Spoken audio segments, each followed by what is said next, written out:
This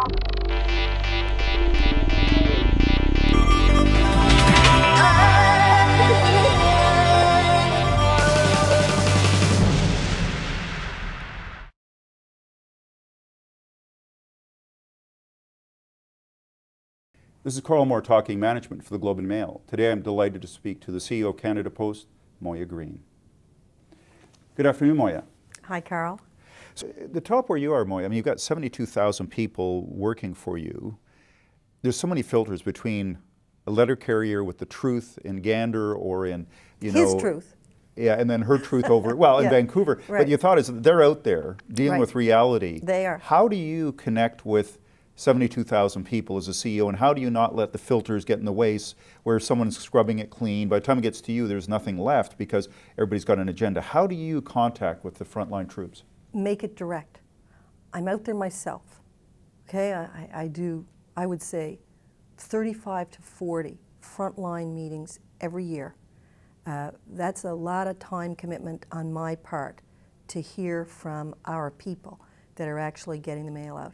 I get thousands of letters and emails directly, and I answer them, and I can tell. We're like any company. We're going to have employees that are soured by their experience at Canada Post. We're going to have employees that are in emotional distress for a whole lot of reasons, maybe not even related to their work at Canada Post. We're a big employer, so we're going to have all of that.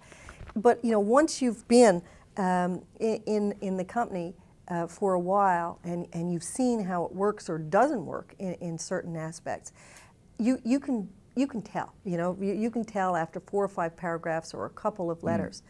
But the other thing that you get after a while is you get a very different view of the company and the operation by all of those inputs, by all those letters, by all those emails. I have a few people in the company who work either in final sort or carrying the mail, and they are great thinkers, not just about their own task and their role in the company, but about business generally. They're great readers, and they send me ideas. Karl, you wouldn't believe some of the great stuff that I get from our people, and who over the past 4 years, when something big is going on in the company, they can give me the view from, Lethbridge. Or, I know what you're trying to do, Moya, but this is how it's looking out here. Well, that's really important feedback for me to say, I need to correct an impression here that I may have unwittingly created. So how do you do it? You try to do it direct, and then you compare notes. I'm always comparing notes with the other people on my executive team because they're out there too. They magnify the opportunities that we have to be front and center and face-to-face with our people. And you have to continuously do it. And you have to be committed to it. You have to see it as valuable. You have to see it as valuable. And I see it as valuable for a whole lot of reasons, because otherwise you don't get, you get a very filtered view of what's going on. Yep. And secondly, I don't think that you create ethical organizations if you remove yourself as a management team from the people that are actually getting the business done. I think you got to make a bridge there. And you have to be more than just visible. You have to be receptive to what you're getting. And I think a lot of our people know that I'm actually pretty receptive. Let me tell you, they don't always agree with me. Like when I talk about absence in our company, which is a very big problem, and it is part of a legacy that has a lot to do with the industrial relations history of the company, and obviously it has something to do with people do get sick, and it's a physical job, so it has something to do with that as well. But, which is the more important component of our big absence problem, I would leave a management guru like you to figure it out, but it's certainly got something to do over there. It has to do with the heaviness of that culture. And so people sometimes don't like to hear that, They don't like to hear when I say to them, you know, there are patterns to our absence that actually don't make sense. The laws of probability are against the possibility that you could get a cold every Wednesday for the past 16 weeks, okay?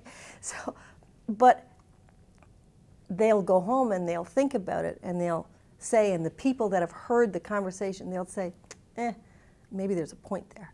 Maybe there's a good point there.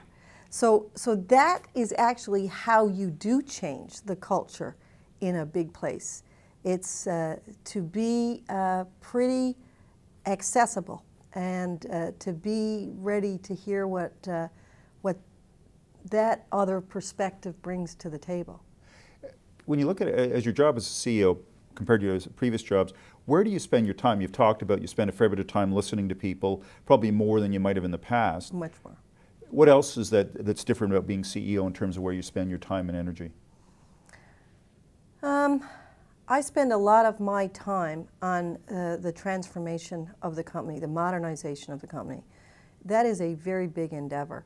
When you have 21 sorting facilities and 560 odd letter carrier depots and literally thousands of pieces of real estate out there, and the most intricate transportation network, bar none, in this country, and the huge geographic expanse that we have to face every day, all kinds of weather. The delivery system at Canada Post really hasn't changed much in 150 years. So, you know, what we're talking about doing, other posts did 15 years ago. It's amazing how much of our mail is still manually handled. And you know, we're getting a whole lot better at tracking the mail, but we sure got a ways to go before we can tell every Canadian, this is where your parcel is and this is where your letter is at every step of the way. And if Canadians could just sort of walk with a letter from the time it's mailed in Tofino till the time it arrives in Coley's Point, Newfoundland, and if they could just see what has to happen to that letter, you know, in that 4 business days in order to get there, it is nothing short of amazing. And so I spend a great deal of my time figuring out how to modernize the company.